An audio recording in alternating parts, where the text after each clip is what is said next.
नमस्कार, सुपरफास्ट राजस्थान में आपका स्वागत है। मैं हूं आपके साथ में नुपुर जारोली जैन। चलिए सुपरफास्ट खबरों की शुरुआत करते हैं। जम्मू कश्मीर के आरिसपुरा सेक्टर में पाकिस्तान ने फिर सीज फायर का उल्लंघन किया, जिसका भारतीय सेना ने मुंहतोड़ जवाब दिया। अजमेर उपचुनाव के लिए सीएम राजे आज से 2 दिन संभाग दौरे पर रहेंगे। इस दौरान सीएम राजे मांडलगढ़ विधानसभा के बिजोलिया का दौरा भी करेंगे। सीएम का सुबह 10 बजे केकड़ी पहुंचने का कार्यक्रम है। अखिल भारतीय क्षत्रिय महासभा अध्यक्ष आनंद सिंह शेखावत अपनी मांगों को लेकर मुख्यमंत्री वसुंधरा राजे से मुलाकात की। शेखावत ने आनंद पाल प्रकरण की सीबीआई जांच। पूरे देश में फिल्म पद्मावत की रिलीज का रास्ता साफ हुआ। सुप्रीम कोर्ट ने राजस्थान सहित 4 राज्यों में लगे फिल्म बैन की नोटिफिकेशन पर रोक लगा दी। अब एक साथ पूरे देश में फिल्म 25 जनवरी को रिलीज होगी।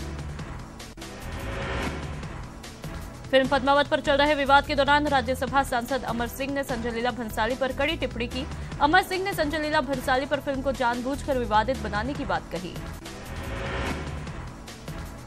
जयपुर के एसएमएस स्टेडियम में पीएस क्रिकेट एक्सीलेंस सेंटर का उद्घाटन हुआ। क्रिकेटर गौतम गंभीर ने एक्सीलेंस सेंटर का उद्घाटन किया। राजस्थान रणजी टीम के कप्तान पंकज सिंह की तरफ से एक्सीलेंस सेंटर का संचालन किया जा रहा है। पूर्व सांसद नाना पटोले ने जयपुर में प्रेस कॉन्फ्रेंस की, जहां उन्होंने कहा कि प्रदेश में होने वाले उपचुनाव देश की दिशा और दशा तय करेंगे। साथ ही उन्होंने उपचुनाव में कांग्रेस की जीत का दावा भी किया।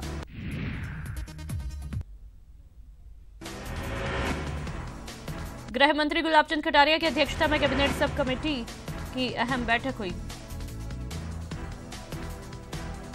29 जनवरी को होने वाले अजमेर लोकसभा उपचुनाव के मद्देनजर पुलिस ने कमर कस ली, जिसे लेकर पुलिस और आरएसी की 2 कंपनियों के 100 जवानों ने संवेदनशील मतदान केंद्रों पर फ्लैग मार्च किया।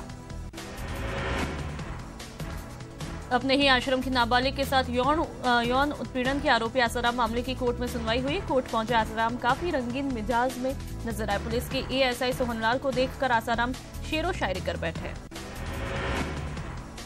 मांडलगढ़ विधानसभा उपचुनाव को लेकर प्रत्याशियों ने कई क्षेत्रों का दौरा करके अपने अपने पक्ष में मतदान करने की अपील की। इस दौरान बीजेपी प्रत्याशी शक्ति सिंह हाड़ा ने करीब 12 गांवों में दौरा करके जन समर्थन मांगा। अलवर लोकसभा उपचुनाव में प्रचार करने के लिए बीजेपी प्रदेशाध्यक्ष अशोक परनामी अलवर के किशनगढ़ पहुंचे, जहां पर उनका बीजेपी कार्यकर्ताओं ने भव्य स्वागत किया। कार्यक्रम में मौजूद लोगों को संबोधित करते हुए परनामी ने मतदाताओं को बीजेपी के पक्ष में वोट देने की अपील की।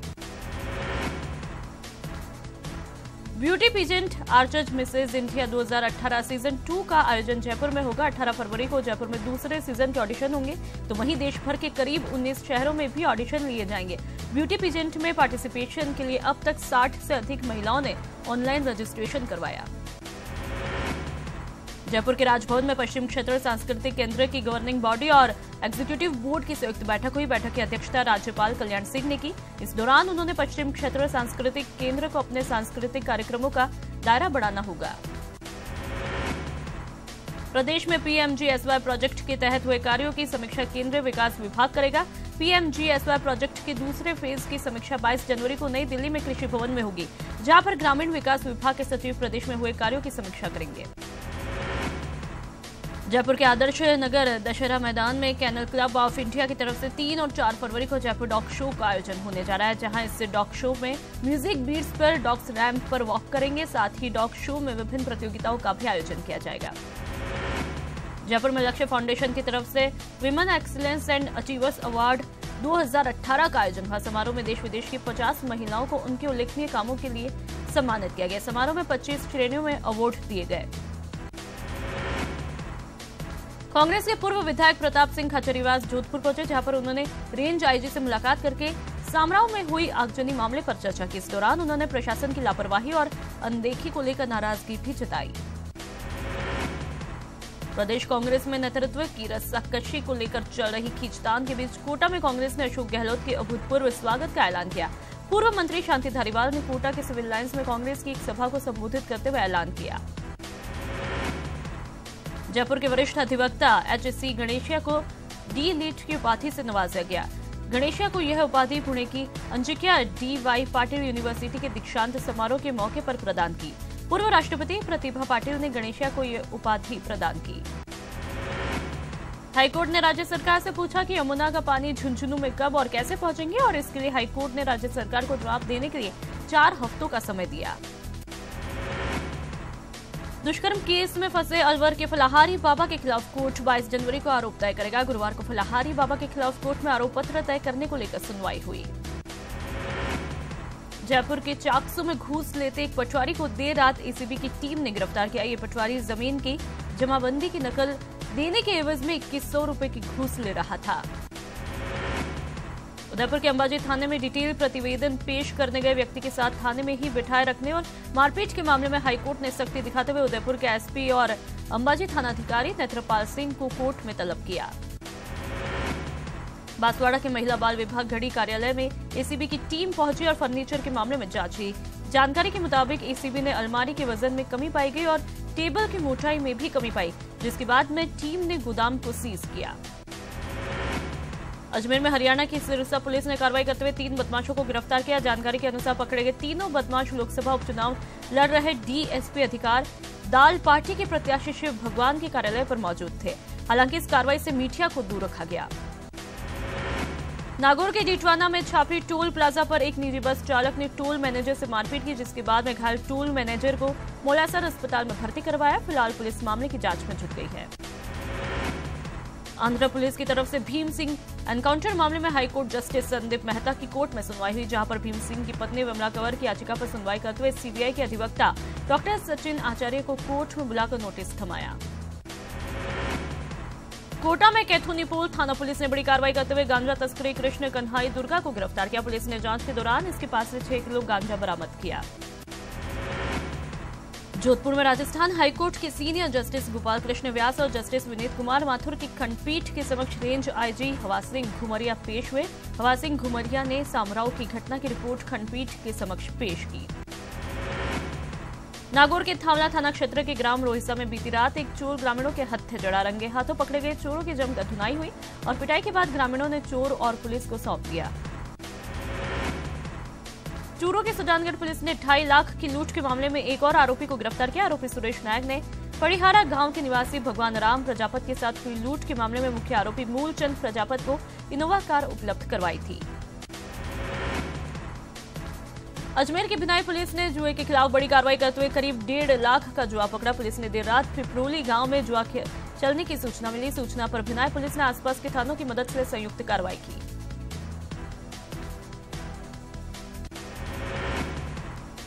राजगढ़ चूरू के कोर्ट परिसर में खुलेआम फायरिंग की घटना को लेकर अधिवक्ताओं में रोष दिखाई दे रहा है। फायरिंग में अधिवक्ता रतनलाल को गोली भी लगी। गोलीबारी के विरोध में राजस्थान हाईकोर्ट के अधिवक्ताओं ने रोष जताते हुए काली पट्टी बांधकर न्यायिक कार्य किया। झालावाड़ जिले की सदर थाना पुलिस ने अवैध हथियारों के खिलाफ कार्रवाई की। कार्रवाई में कई स्थानों से हथियार तस्कर गिरोह के 4 सदस्यों को गिरफ्तार किया। चारों बदमाशों से पुलिस ने 4 अवैध पिस्टल और 19 जिंदा कारतूस भी बरामद किए। अलवर जिला के मुंडावर थाना क्षेत्र में देर रात क्यूआरटी व पुलिस और गौ तस्करों के बीच मुठभेड़ हुई। मुठभेड़ के बाद गौ तस्कर के अंधेरे का फायदा उठाकर भागने में कामयाब हुए। पुलिस ने टाटा 407 गाड़ी को बरामद किया, जिसमें 10 गौवंश भरे हुए थे। टोंक जिला मुख्यालय के सादत अस्पताल परिसर में उस समय सनसनी फैली जब एक श्वान के मुंह में मानव भ्रूण दिखा। सूचना पर मौके पर पहुंची पुलिस ने मामले की जांच में जुट गई।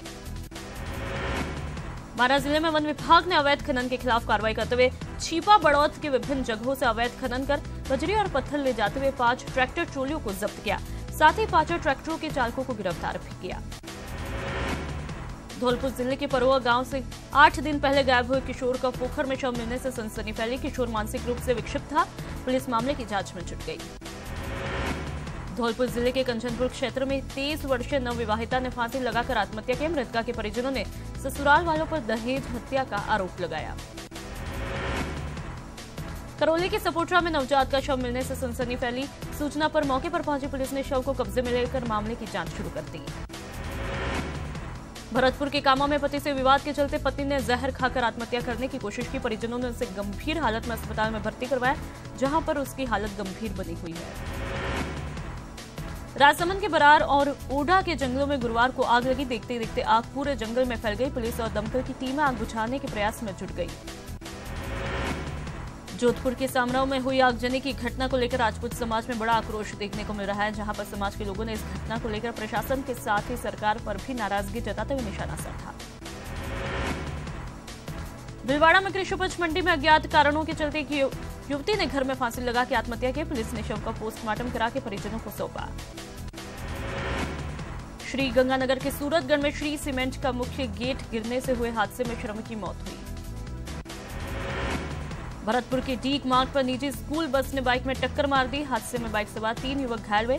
घायलों को अस्पताल में भर्ती करवाया, जहां पर उनकी हालत गंभीर बनी हुई है। धौलपुर जिले के कोलारी थाना क्षेत्र में बाइक सवार ने खेतों पर जा रहे किसान को टक्कर मारी। टक्कर लगने से किसान की घटनास्थल पर ही मौत हुई। घटना की सूचना पर मौके पर पहुंची पुलिस ने मृतक का पोस्टमार्टम करा के शव परिजनों को सुपुर्द किया। बूंदी जिले में करवर से नैनवा आ रही एक निजी बस बामन गांव के पास अनियंत्रित होकर पलटी। हादसे में 1 दर्जन लोग घायल हुए। घायलों को अस्पताल में भर्ती करवाया। बांसवाड़ा जिले के पाटन बांछना मार्ग पर 2 बाइक के आमने सामने भीषण भिड़ंत हुई। हादसे में 2 लोगों की मौत हुई, जबकि 4 लोग घायल हुए। घायलों को अस्पताल में भर्ती करवाया। कोटा संभाग के सबसे बड़े अस्पताल में चिकित्सकों के साथ अस्पताल प्रबंधन की संवेदनहीनता देखने को मिली।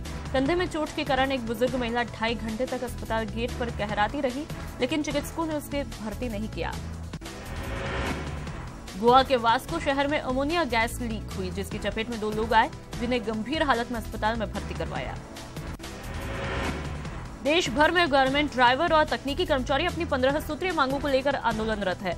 जयपुर में राजस्थान राज्य वाहन चालक एवं तकनीकी कर्मचारी संगठन के बैनर तले ड्राइवर और कर्मचारियों ने कलेक्ट्रेट पर धरना प्रदर्शन किया और कलेक्टर को मुख्यमंत्री के नाम ज्ञापन सौंपा। भरतपुर में पल्स कंपनी ने निवेश को लेकर कंपनी को बंद करने से करोड़ों रुपए लोगों के फंस जाने से गुस्साए निवेशकों ने कुम्हेर गेट चौराहे से आक्रोश रैली निकाली और जिला कलेक्ट्रेट पहुंचकर धरना प्रदर्शन किया। मुन्नी के हिंडौली कस्बे में दबंगों के कब्जे से भूमि मुक्त करवाने की मांग को लेकर एक दिव्यांग ने एसडीएम कार्यालय के सामने किया जा रहा आमरण अनशन 5वें दिन भी जारी रहा। दौसा के महुआ में आवारा पशुओं के कारण हो रही फसल बर्बादी को लेकर कांग्रेस ने धरना और प्रदर्शन किया।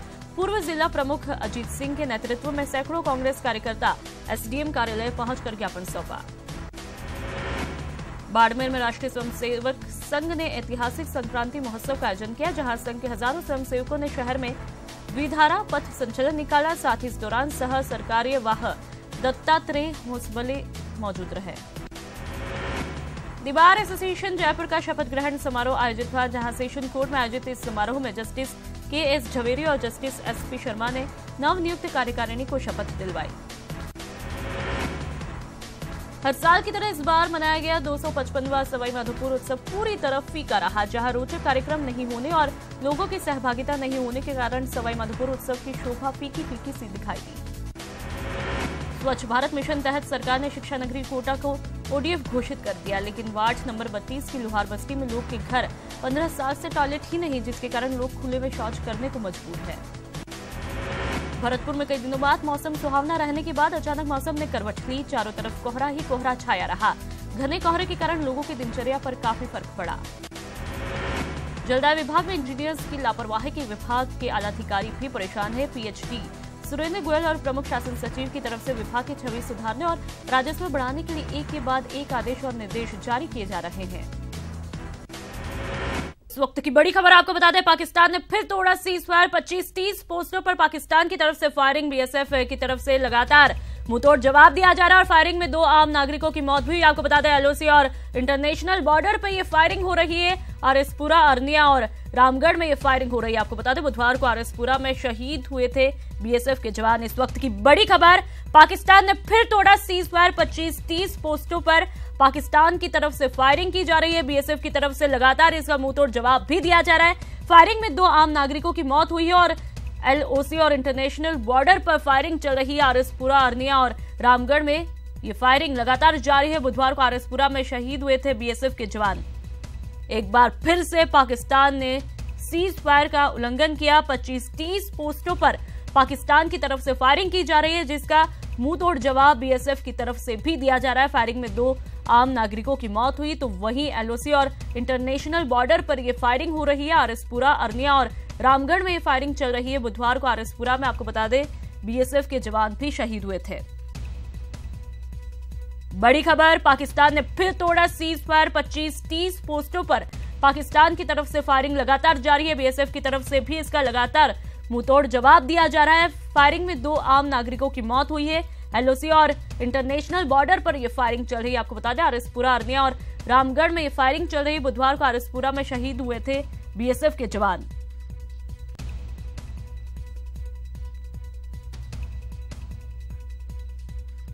पाकिस्तान ने फिर तोड़ा सीजफायर। 25-30 पोस्टों पर पाकिस्तान की तरफ से फायरिंग, बीएसएफ की तरफ से मुंहतोड़ इसका जवाब भी दिया जा रहा है। हालांकि फायरिंग में 2 आम नागरिकों की यहां पर मौत हुई है और एलओसी और इंटरनेशनल बॉर्डर पर यह फायरिंग की जा रही है। आरएसपुरा, अरनिया और रामगढ़ में फायरिंग चल रही है। बुधवार को आरएसपुरा में शहीद हुए थे बीएसएफ के जवान।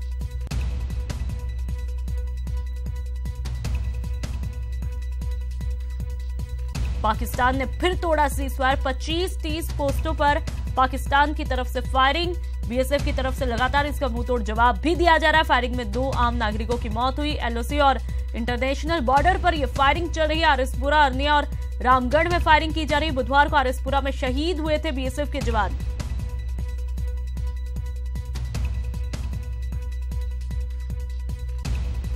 पाकिस्तान ने फिर तोड़ा सीजफायर। पाकिस्तान ने फिर किया सीजफायर का उल्लंघन। 25-30 पोस्टों पर पाकिस्तान की तरफ से फायरिंग, बीएसएफ की तरफ से इसका मुंहतोड़ जवाब भी दिया जा रहा है। बकायदा फायरिंग में 2 आम नागरिकों की अब तक मौत हो चुकी है। एलओसी और इंटरनेशनल बॉर्डर पर यह फायरिंग की जा रही है। आरएसपुरा, अरनिया और रामगढ़ में फायरिंग की जा रही है। बुधवार को आरएसपुरा में शहीद हुए थे बीएसएफ के जवान।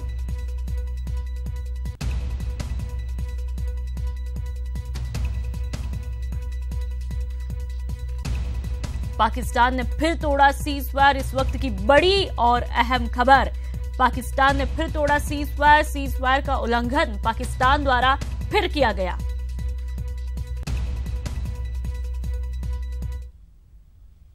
और अब सुपरफास्ट खबरों को आगे बढ़ाते हैं।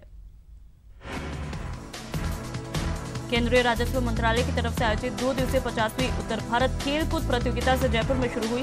सवाई मानसिंह स्टेडियम में आयोजित प्रतियोगिता में केंद्रीय राजस्व विभाग के अधीन कार्यरत कई विभाग के अधिकारी और कर्मचारी शिरकत की। सुजानगढ़ नगर परिषद में कृषि भूमि नियमन शाखा कक्ष को सील किए जाते हुए 4 महीने से ज्यादा का समय बीत गया, लेकिन कमरे को खोलने को लेकर अभी तक कोई रूपरेखा तैयार नहीं हुई।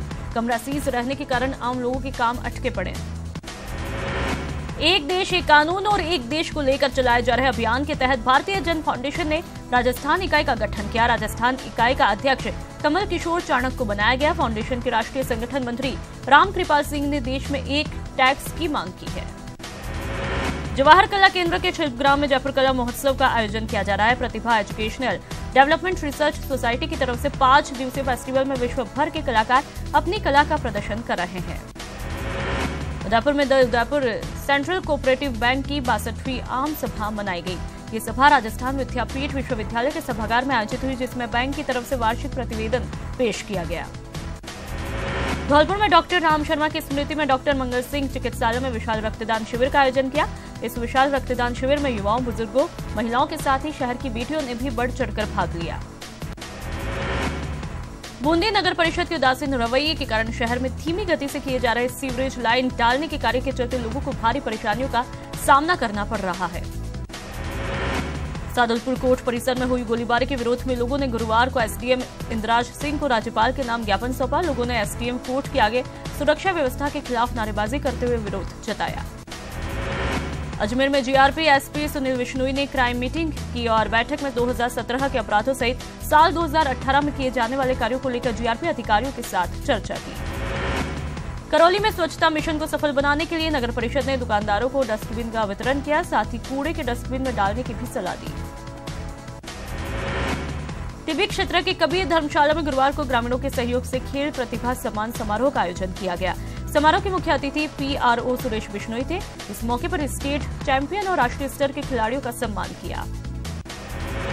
भीलवाड़ा के राजकीय उच्च माध्यमिक विद्यालय में सूर्य नमस्कार का आयोजन किया, जिसमें 42 विद्यालयों के करीब 11,000 विद्यार्थियों ने भाग लिया।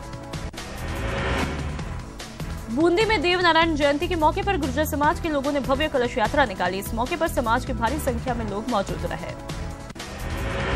डूंगरपुर जिले के उबरी गांव में कलेक्टर ने जनसुनवाई की। जनसुनवाई के दौरान उबरी सहित आसपास के करीब 1 दर्जन गांवों के ग्रामीणों ने अपनी अपनी समस्याएं रखी।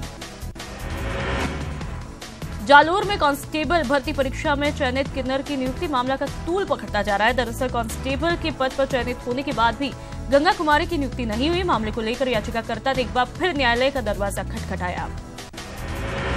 भरतपुर के रामेश्वरी देवी राजकीय कन्या महाविद्यालय में उद्यमिता एवं रोजगार मेले का आयोजन किया गया। मेले का शुभारंभ महाराजा सूरजमल ब्रिज विश्वविद्यालय के कुलपति अश्विनी बंसल ने किया।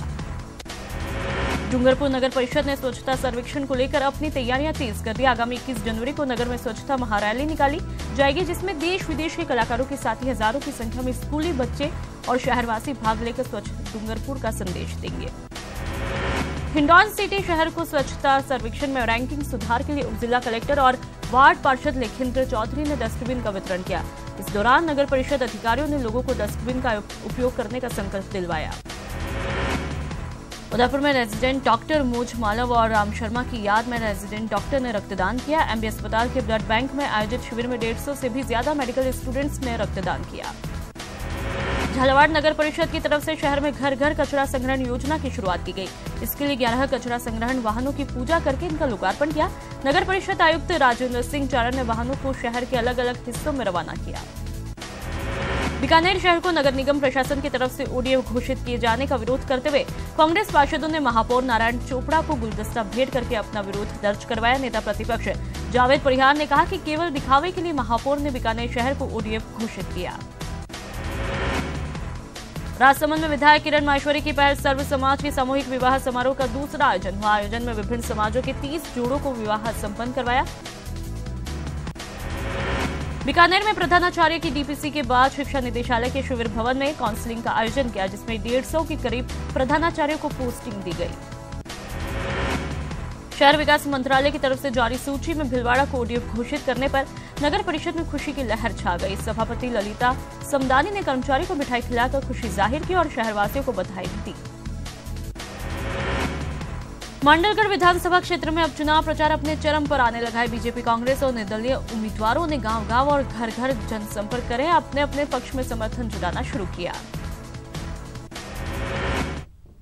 और इस बुलेटिन में फिलहाल इतना ही। नमस्कार।